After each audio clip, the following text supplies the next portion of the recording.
My name is Chris Foxworthy, and I've been coming to Avalon since the 1st of February of 2022. I was a firefighter for 10 years and an EMT. During that time, I had a pretty bad call, and we had a small child that we had to pull out of a pond, and things didn't work out the way that we thought it would. And, that was really hard on me. But my fire chaplain was able to help me see a way through that, help me through that, and kind of opened the door for me to start going to church. My daughter Abigail, when she was born, was a miracle in itself. She had a blood condition and had to have 11 in utero blood transfusions. And so she had to be taken down. Her and her mother had to go down to Cincinnati to the Children's Hospital there, and we were living in Fort Wayne. And so there was a lot of back and forth, money become really thin.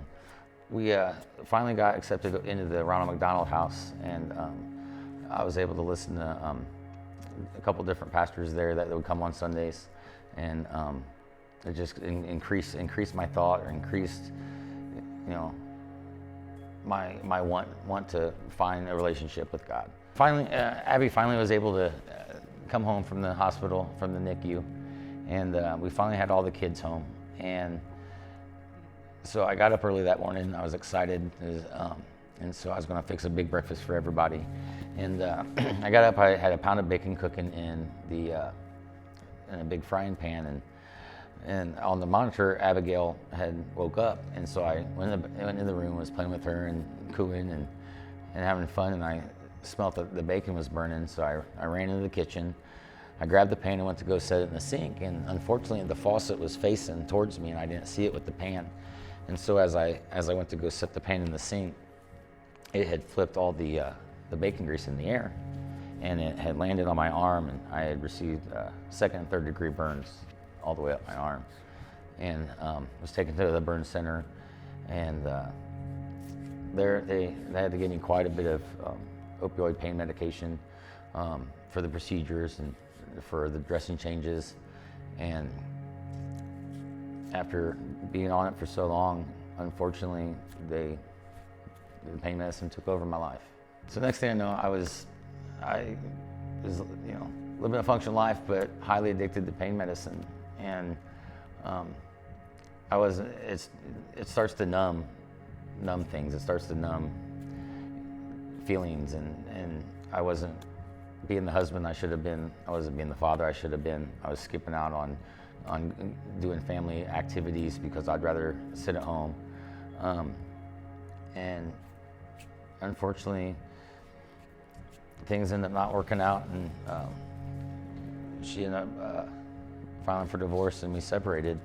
And at that point, I felt like I had lost all purpose. I had lost anything and everything that made me who I was.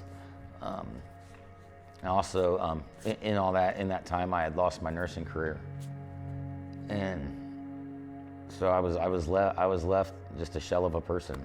At that point, I was completely at a loss of what to do or how to go about life. And one Sunday morning, I woke up, and I knew I had somewhere I had to be. So I got up, I got a shower, got dressed, and jumped in the car and took off, not really having anywhere in particular that I was heading. I just know I was going. And I pulled up to the light there at Lower Huntington and Airport Expressway, and I looked over and saw Avalon and pulled in the parking lot, and found myself walking in,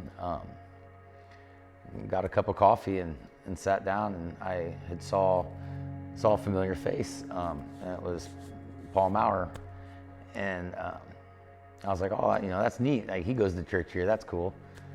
And so I sat down, and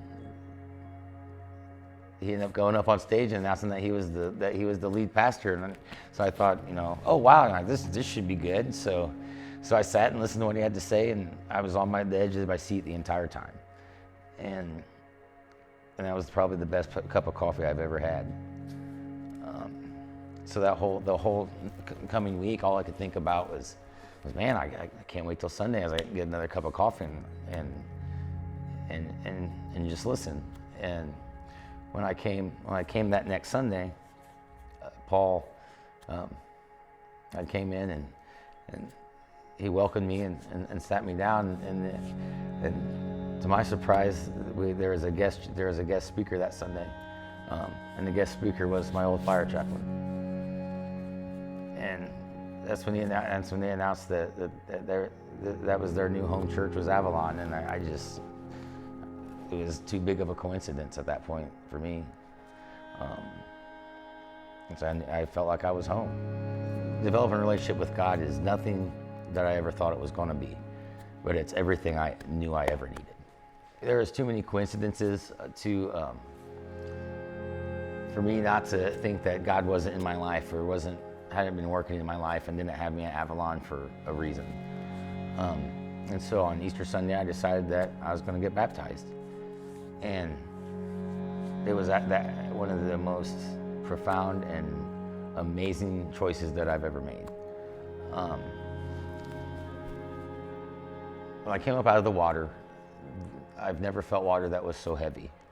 I've never felt water that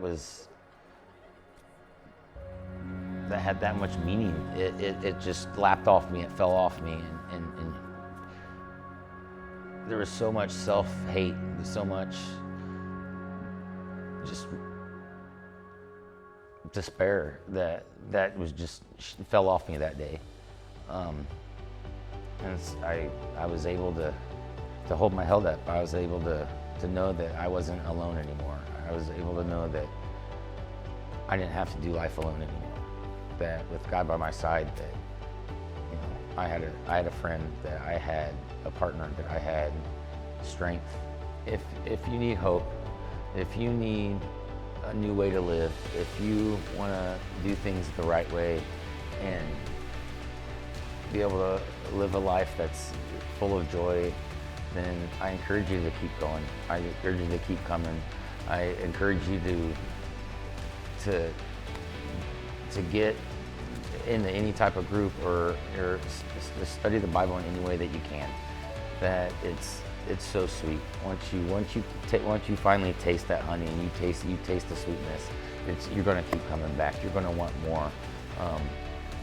It's really is what love is. It's the